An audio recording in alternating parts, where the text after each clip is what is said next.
প্রিয় শিক্ষার্থীবৃন্দ, আশা করি তোমরা সবাই সুস্থ আছো। শীতের এই মিষ্টি মাখা রোদে বাড়িতে যে যেখানে আছো অনলাইন ক্লাস ফলো করছো। আমি BM আব্দুল হালিম, সহকারী অধ্যাপক, তথ্য যোগাযোগ প্রযুক্তি বিভাগ, মনিরামপুর মহিলা ডিগ্রি কলেজ। আজ আমার নবম ক্লাস। আমি তোমাদের তৃতীয় অধ্যায়ে বুলিয়ান অ্যালজেব্রা নিয়ে গত ক্লাসে আলোচনা শুরু করেছি। আজকে আমি তোমাদের বুলিয়ান উপপাদ্য নিয়ে আলোচনা করব। তো আমরা গতদিন বলেছিলাম বুলিয়ান অ্যালজেব্রা 0 এবং 1 অর্থাৎ বিদ্যুতের অনুপস্থিতি এবং বিদ্যুতের উপস্থিতি এর উপর প্রতিষ্ঠিত। যদিও প্রথমে জর্জ বুলি 1854 সালে গণিত এবং যুক্তির মধ্যে যে সম্পর্ক আছে সেটি আবিষ্কার করেন। জর্জ বুলি ছিলেন একজন ফরাসি গণিতবিদ এবং দার্শনিক। আমরা গত ক্লাসে দেখেছি অঙ্কের মাধ্যমে আমরা গণিত এবং যুক্তির মধ্যে যে সম্পর্ক আছে সেটি আমরা 3টি প্রক্রিয়ার মাধ্যমে তোমাদের সামনে উপস্থাপন করেছিলাম। একটা ছিল গুণ প্রক্রিয়া, একটা ছিল যোগ প্রক্রিয়া, আর একটা ছিল নট বিপরীত প্রক্রিয়া। অর্থাৎ আমরা বুলিয়ান স্বতঃসিদ্ধ কি আমরা দেখেছিলাম। বুলিয়ান অ্যালজেব্রা যোগের ক্ষেত্রে 4 ধরনের নিয়ম মেনে চলে এবং গুণের ক্ষেত্রে 4 ধরনের নিয়ম মেনে চলে। তা বুলিয়ান অ্যালজেব্রা যোগ ও গুণের ক্ষেত্রে যে নিয়মগুলো মেনে চলে তাকে বলা হয় বুলিয়ান স্বতঃসিদ্ধ। তা আমরা আরও একটা জিনিস পড়েছিলাম, বুলিয়ান অ্যালজেব্রা যোগের ক্ষেত্রে যে নিয়মগুলো মেনে চলে তাকে বলা হয় যৌক্তিক যোগ প্রক্রিয়া অর্থাৎ লজিক্যাল অর অপারেশন, এবং বুলিয়ান অ্যালজেব্রা গুণের ক্ষেত্রে যে 4 ধরনের নিয়ম মেনে চলে তাকে বলা হয় লজিক্যাল অ্যান্ড অপারেশন অর্থাৎ যৌক্তিক গুণ প্রক্রিয়া। তো আমরা আজকে বুলিয়ান অ্যালজেব্রা যে যোগের ক্ষেত্রে এবং গুণের ক্ষেত্রে যে 4 ধরনের নিয়ম মেনে চলে এরই উপর ভিত্তি করে যে বুলিয়ান উপপাদ্যগুলো আছে সেগুলো নিয়ে আমি আলোচনা করব। তোমরা সবাই খেয়াল করো, আমি বোর্ডে এক এক করে লিখবো এবং তোমরা সবাই খেয়াল করো।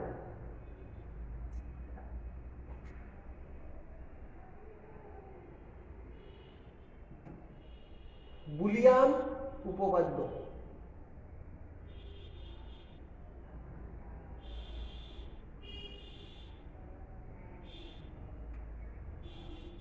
বুলিয়ান উপপাদ্য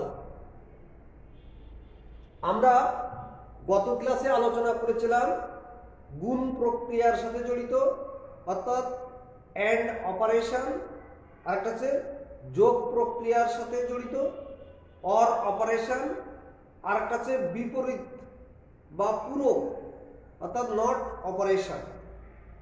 আমরা এই 3টি প্রক্রিয়ার সাথে জড়িত বুলিয়ান উপপাদ্যগুলো এখানে খেয়াল করব।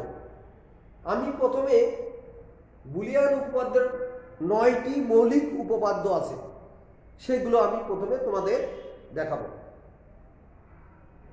আমরা জানি যে লজিক্যাল অ্যান্ড অপারেশন অর্থাৎ যৌক্তিক গুণ প্রক্রিয়ার সাথে জড়িত যে উপপাদ্যগুলো সেগুলো আমি প্রথমে লিখব। তো আমরা লজিক্যাল অ্যান্ড অপারেশন অর্থাৎ যৌক্তিক গুণ প্রক্রিয়া এর সাথে জড়িত যে উপপাদ্যগুলো সেগুলো কিভাবে কৌশলে আমরা মনে রাখতে পারি সেগুলো তোমরা খেয়াল করো। আমি প্রথমে উপরে লিখলাম এন্ড, তোমরা জানো এন্ড মানে গুণ।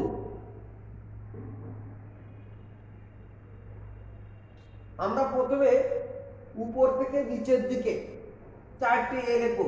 প্রথমে লিখলাম এ, তারপরেও এ, পরপর 4টি এ লিখলাম। একটি কৌশল, যেহেতু গুণ প্রক্রিয়ার সাথে জড়িত যেগুলো সেগুলো আমরা এখানে লিখবো, তাই সবার সাথে গুণ চিহ্ন দিলাম।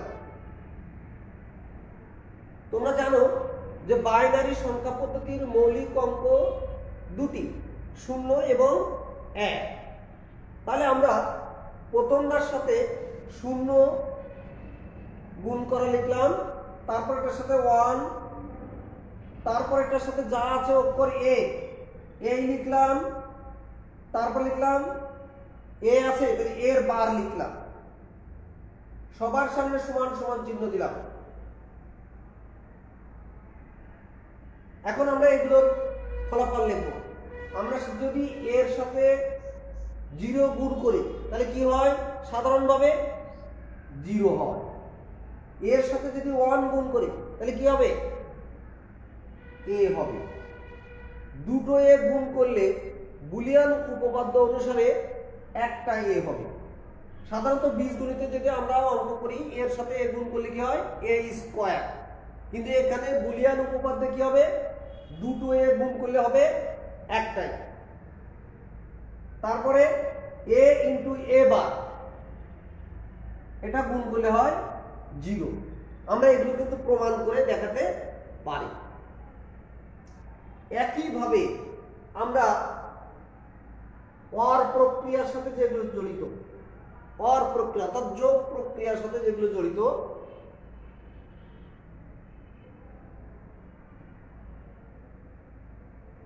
যোগ প্রক্রিয়ার সাথে যেগুলো জড়িত সেগুলো দেখি। আমরা একই নিয়মে পরপর 4টে এ লিখব।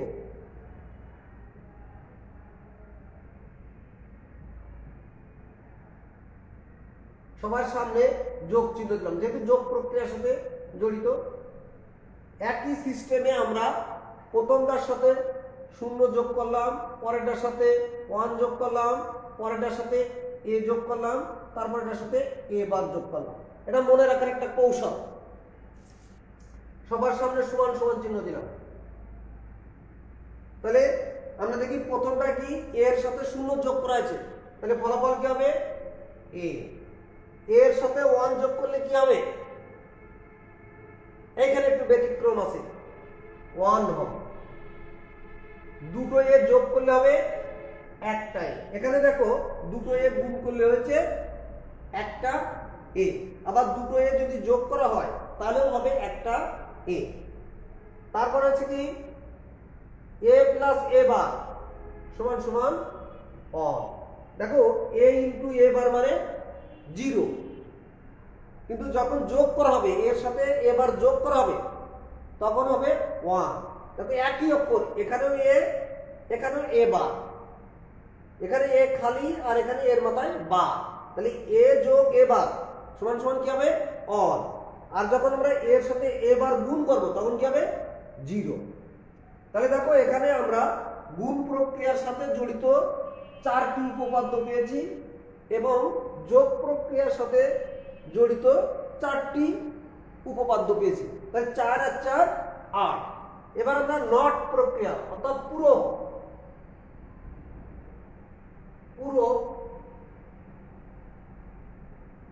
বা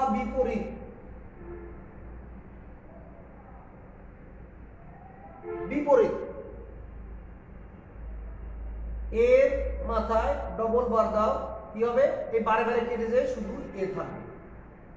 অর্থাৎ এই যে 4 গুণ প্রক্রিয়ার সাথে জড়িত অর্থাৎ এন্ড অপারেশনের সাথে জড়িত যে 4টি, ওয়ার অপারেশনের সাথে জড়িত 4টি অর্থাৎ 8টা, আর নট অপারেশনের জড়িত একটা, 9টা।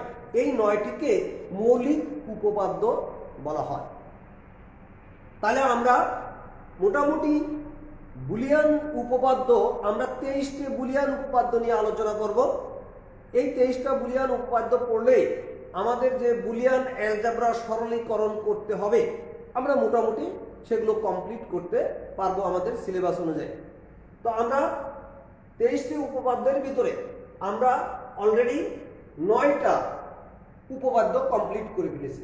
তা আমি আবার আরেকটু খেয়াল করি, দেখো আমরা প্রথমে গুণ প্রক্রিয়ার সাথে জড়িতগুলো লিখলাম, এই জন্য উপরে লিখেছি অ্যান্ড মানে গুণ। প্রথমে 4টি এ লিখেছি উপর থেকে নিচের দিকে, যেহেতু গুণ প্রক্রিয়া তাই সবার সামনে গুণ চিহ্ন দিয়েছি।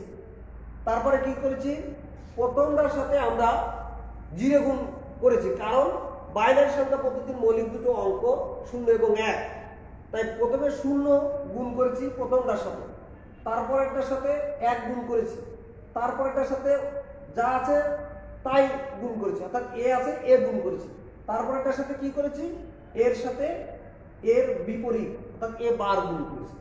তাহলে ফলাফল কি হয়েছে আমাদের, এর সাথে 0 গুণ করলে হয়েছে 0, এর সাথে 1 গুণ করলে হচ্ছে এ, দুটো এ গুণ করলে হয় একটা এ, আর এ ইন্টু এ বার অর্থাৎ 0। তারপর আমরা যোগ প্রক্রিয়ার সাথে যে 4টে একই সিস্টেমে আমরা এখানে যেমন লিখেছি পরপর 4টে এ লিখেছি, তারপরে সবার সামনে যেহেতু যোগ প্রক্রিয়া তাই যোগ চিহ্ন দিয়েছি। তারপরে আমরা দেখো সেই প্রথমটার সাথে 0 যোগ করেছি, পরেরটার সাথে 1 আগের নিয়মে, তারপরটার সাথে এ যোগ করেছি, তারপরটার সাথে এ বার।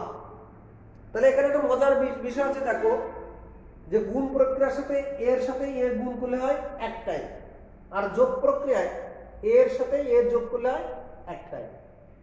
আবার দেখো এর সাথে এ বার গুণ করলে হয় 0, আর এর সাথে এ বার যোগ করলে হয় 1।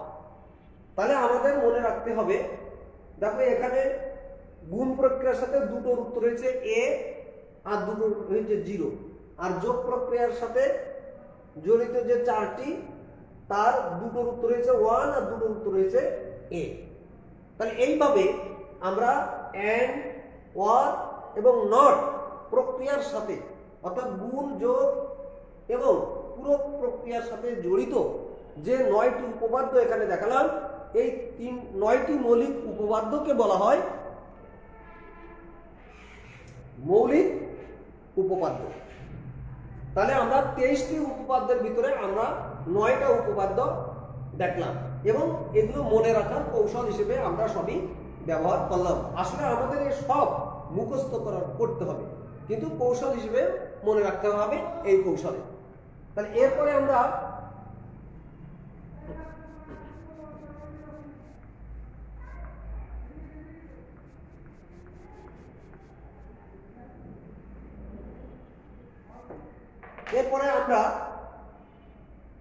আরো 14টা উপপাদ্য এখানে লিখব। তাহলে আমরা প্রথমে আরো আছে যেমন বিনিময় উপপাদ্য, তারপরে অনুষঙ্গ উপপাদ্য, বিভাজন উপপাদ্য, ডি মর্গানের উপপাদ্য, এক্স অর গেটের ক্ষেত্রে, এক্স নর গেটের ক্ষেত্রে সহায়ক উপপাদ্য। এই উপপাদ্যগুলো লিখে আজকে আমি আমার ক্লাস শেষ করব। আমি বিশেষ করে এখানে এই 23টি উপপাদ্য কিভাবে মনে রাখতে হবে সেই কৌশলগুলোই দেখাচ্ছি। আসলে এটি সবই মুখস্থ করতে হবে, কিন্তু কোন কৌশলে তোমরা মনে রাখবে সেইটি তোমরা খেয়াল করো। তাহলে আমি এখন আরো যে 14টি উপপাদ্য এখানে আলোচনা করব। প্রথম হচ্ছে বিনিময় উপপাদ্য।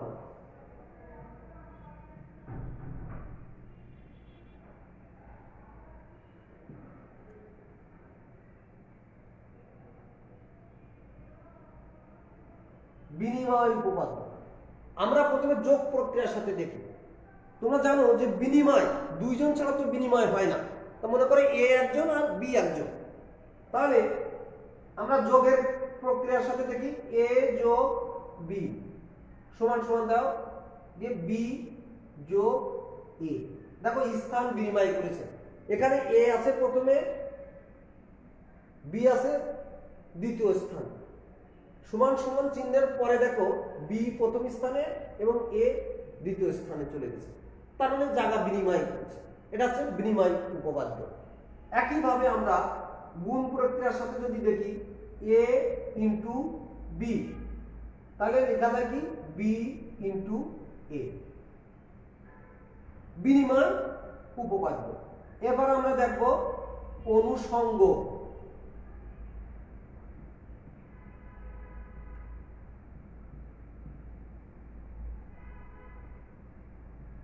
যোগের ক্ষেত্রে আমরা দেখি, মনে করো এ আর বি আছে, তার সাথে আসলো সি, সমান সমান দিলাম এ যোগ বি যোগ সি।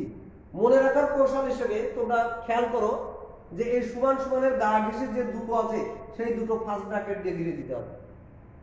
তাহলে সমান সমানের বাম পাশে আছে এই বি আর সি, এই দুটো ঘিরে দেবো, আর সমান সমানের ডান পাশে আছে কি এ যোগ বি। অর্থাৎ মনে রাখার কৌশল হচ্ছে সমান সমানের বাম পাশের দুটোকে ফার্স্ট ব্র্যাকেট দিয়ে ঘেরবো, আবার সমান সমানের ডান পাশের দুটো বর্ণকে ঘিরে দেবো। এটা হচ্ছে অনুষঙ্গ উপপাদ্য। আবার গুণের ক্ষেত্রে কি এ ইন্টু বি ইন্টু সি সমান সমান এ ইন্টু বি ইন্টু সি। এই যে একই নিয়মে সমান সমানের বাম পাশের দুটোকে ঘিরে দেবো আর সমান সমানের ডান পাশের দুটোকে ঘিরে দেবো। আছে অনুষঙ্গ উপপাদ্য। এরপর আমরা দেখি বিভাজন উপপাদ্য।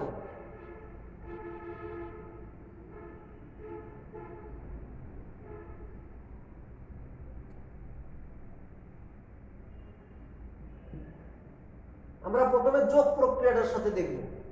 এ যোগ চিহ্ন দাও আর বাকি দুটো হবে গুণ, সমান সমান কি হয় দেখো, এইটার সাথে এইটা একবার যোগ করো, এ যোগ বি ব্র্যাকেট দিয়ে ঘেরো, তারপরে এইটার সাথে এইটা একবার এ যোগ সি। এবার গুণ প্রক্রিয়ার সাথে এ এখানে গুণ চিহ্ন দাও, বি যোগ সি। তাহলে এখানে গুণ হলি এ পাশে হবে যোগ, দেখো উপরেরটা দেখো এখানে যোগ আছে, পরেরটা হবে গুণ। এই কৌশলে মনে রাখতে হবে। তাহলে এখন এটা কি করব, এটা গুণ করে দাও, এ বি যোগ এ সি। এটা হচ্ছে বিভাজন উপপাদ্য। তাহলে কয়টা হলো, 2 আর 2 4 আর 2 6, আর আগে করেছি 9টা, 9 6 15। এবার আমরা ডি মর্গানের উপপাদ্য দেখো। ডি মর্গান,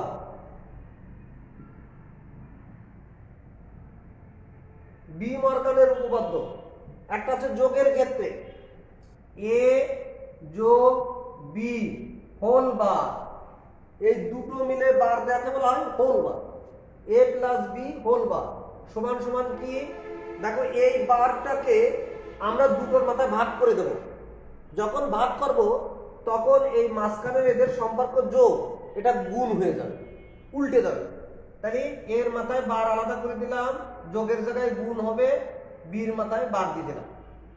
এবার গুণেরটা দেখো, এ ইন্টু বি হোল বার সমান সমান কি হবে, এর মাথায় বার আলাদা করে দিলাম, গুণের জায়গায় যোগ হবে, আর বির মাথায় বার দিয়ে দিলাম। এটা হচ্ছে ডি মর্গানের উপপাদ্য। এগুলো আমরা মুছে ফেলে এখন। তাহলে আমরা বিনিময় উপপাদ্য দেখলাম, অনুষঙ্গ উপপাদ্য দেখলাম, তারপরে বিভাজন উপপাদ্য দেখলাম, ডি মর্গানের উপপাদ্য দেখলাম। এবার আমরা লজিক গেটে এক্স অর গেটের ক্ষেত্রে আছে এক্স অর গেট, যেমন আছে এ এক্স অর বি, এই যে যোগ চিহ্ন দিয়ে যে গোল, এটাকে বলা হয় XOR. A XOR B সমান কি এ বার বি যোগ এ বি বার। এবার এক্স নর গেটের ক্ষেত্রে এগুলো আমরা পরে প্রমাণ করে দেখাবো লজিক গেট যখন পড়াবো।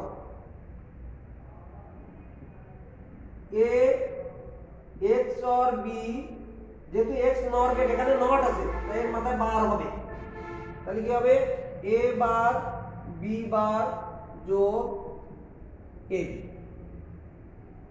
তাহলে আমাদের অলরেডি 19টে হয়ে গেছে। 19টে উপপাদ্য, প্রথমে আমরা মৌলিক উপপাদ্য দেখেছি 9টা, তারপরে আরো আমরা উপপাদ্যগুলো সব দেখলাম, দেখে আমাদের মোটামুটি 19টে উপপাদ্য আমরা অলরেডি লিখেছি। এখন আমরা দেখব সহায়ক উপপাদ্য। সহায়ক উপপাদ্য সহায়ক উপপাদ্য। তো আমরা সহায়ক উপপাদ্যটা বেশ জটিল, মনে রাখা খুবই কষ্টকর। তো আমি একটা কৌশল শিখিয়ে দিই, তোমরা খেয়াল করো। প্রথমে আমরা পরপর দুটো এ লিখবো, তারপরে দুটো এ বার লিখবো। এটা মনে রাখার কৌশল, নিজস্ব মনে রাখার কৌশল। এবার আমরা সবার সামনে যোগ চিহ্ন দেব।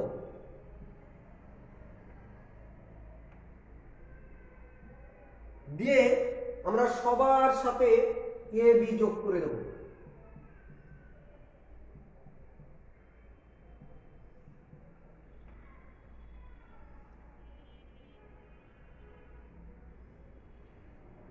আমরা জানি যে আমরা বুলিয়ান অ্যালজেব্রায় যোগ প্রক্রিয়ার সাথে বা গুণ প্রক্রিয়ার সাথে জড়িত, অর্থাৎ একটা আলোর দুটো সুইচ থাকলে আমরা যে 4 ধরনের অবস্থা পরীক্ষা করতে পারি, সেই ধরনটা দেখেছিলাম আমরা এরকম।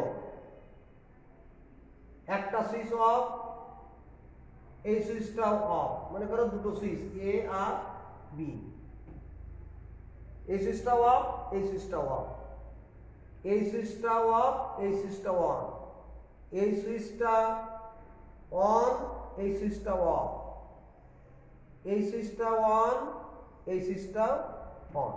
এই 4টে ধরন আমরা দেখেছিলাম। যে দুটো সুইচ অফ করলে ফলাফল কি হয়, এই সুইচটা অফ, এই সুইচটা অন করলে ফলাফল কি হয়, এই সুইচটা অন, এই সুইচটা অফ করলে ফলাফল কি হয়, দুটো সুইচ অন। অর্থাৎ আমরা গতদিন বলেছিলাম দুটো সুইচই অফ, প্রথমে আছে একটা ধরন, নিচে আছে দুটো সুইচই অন, আর এখানে আছে এ সুইচটা অফ, বি সুইচটা অন, এ সুইচটা অন, বি সুইচটা অফ। এখন আমরা এই ফরম্যাটে নিয়ে যাব। এইখানে কিভাবে আমরা, এইটা আছে এর লাইন আর এটা আছে বির লাইন। আমরা 0 কে বলবো বার আর 1 কে বলবো শুধু এ। একই সিস্টেমে বির লাইনে যে 0 আছে তাকে বলবো বি বার, বি বার, আর 1 কে বলবো শুধু বি। তাহলে আমরা দেখো 0 মানে যদি বার হয় তাহলে এটা এর লাইনে এ বার, এটাও 0 তাহলে এর লাইনে এ বার, এটা 1 তাহলে শুধু এ, এটা 1 তাহলে এটা এ। তাহলে দেখো দুটো এ বার, দুটো এ খালি। এবার এটা কি হবে, বি বার, এটা বি, এটা বি বার, এটা বি। অর্থাৎ 0 কে আমরা, এটা এর লাইন, তো 0 কে ধরলাম বার, তার মানে এটা যদি এর লাইন তাহলে এ বার, এটাও 0 তাহলে এ বার, এটা 1 তাহলে শুধু এ, তাই এ, এটা 1 এ। আর এটা যেহেতু বি লাইন 0 তাহলে বি বার, এটা 1 তাহলে বি, এটা 0 বি বার, এটা 1 বি। আমরা ওই সিস্টেমে আমরা এখানে দেখো পরপর দুটো এ বার আছে, দুটো এ, এখানে আছে একটা বার একটা খালি, একটা বার একটা খালি। ফলে আমরা এখানে এখানে পরপর দুটো এ বার দেবো, দুটো খালি, একটা বার একটা খালি, একটা বার একটা খালি। ওই সিস্টেমে আমরা এখানে ডেভেলপ করব। এখন এর ফলাফল সমান সমান দাও সবার সামনে।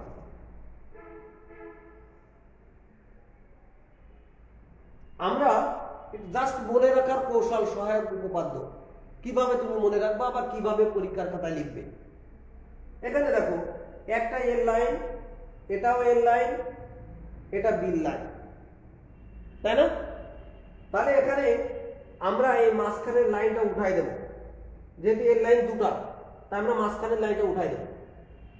তাহলে থাকে কি, এইটা যদি উঠাই দিই, প্রত্যেকটা মাঝখানেরটা যদি উঠাই দিই তাহলে কি থাকে, এ যোগ বি বার।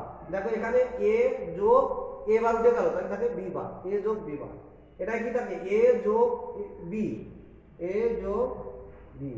এটা কি থাকে, এ বার যোগ বি বার। এটা কি, এ বার যোগ বি। এটা হচ্ছে সহায়ক উপপাদ্য। তাহলে আমরা সহজ হিসাব কি মনে রাখা, প্রথমে পরপর দুটো এ লিখবো, তারপরে পরপর দুটো এ বার, সবার সামনে যোগ চিহ্ন দেবো, তারপরে A B A B A B A B লিখবো।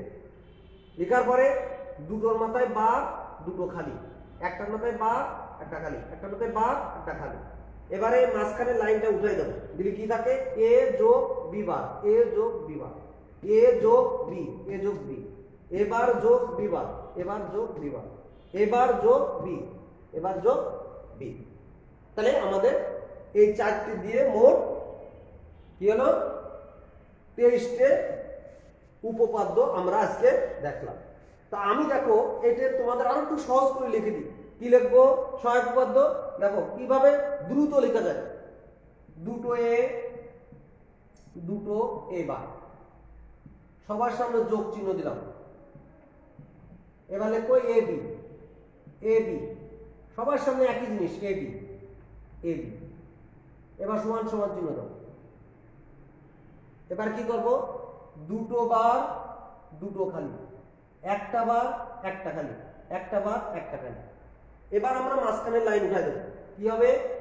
এ যোগ বি বার, এ যোগ বি, এ বার যোগ বি বার, এ বার যোগ বি। এটা হচ্ছে সহায়ক উপপাদ্য।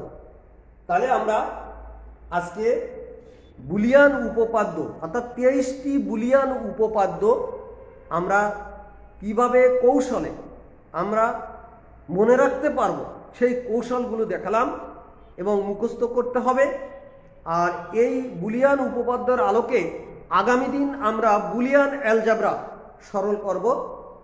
তো আমি আমার আজকের ক্লাস এখানে শেষ করব।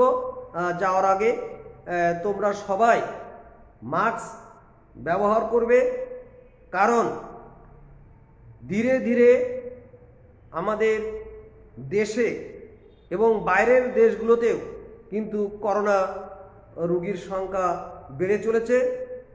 তো আমরা অহেতুক ঘর থেকে বেরোবো না। আমরা আমাদের যে সময়টা বেঁচে যাচ্ছে এই সময়ে আমরা অনলাইন ক্লাসের মাধ্যমে বাড়িতে বসে পড়ে লেখাপড়ার পাশাপাশি আমরা সবাই সতর্ক থাকি, সচেতন থাকি, এই আশাবাদ ব্যক্ত করে এবং আমরা আরও একটা আশা করতে পারি যে অদূর ভবিষ্যতে আমরা তোমরা সবাই কলেজ ক্যাম্পাসে ফিরে আসবে, কলেজ ক্যাম্পাস আবার প্রাণবন্ত হয়ে উঠবে, তোমাদের পদচারণায় মুখরিত হয়ে উঠবে। এই প্রত্যাশা রেখে আমি আগামী অনলাইন ক্লাস সবাইকে ফলো করার আহ্বান জানিয়ে আজকের ক্লাস এখানেই শেষ করছি। ধন্যবাদ সবাইকে।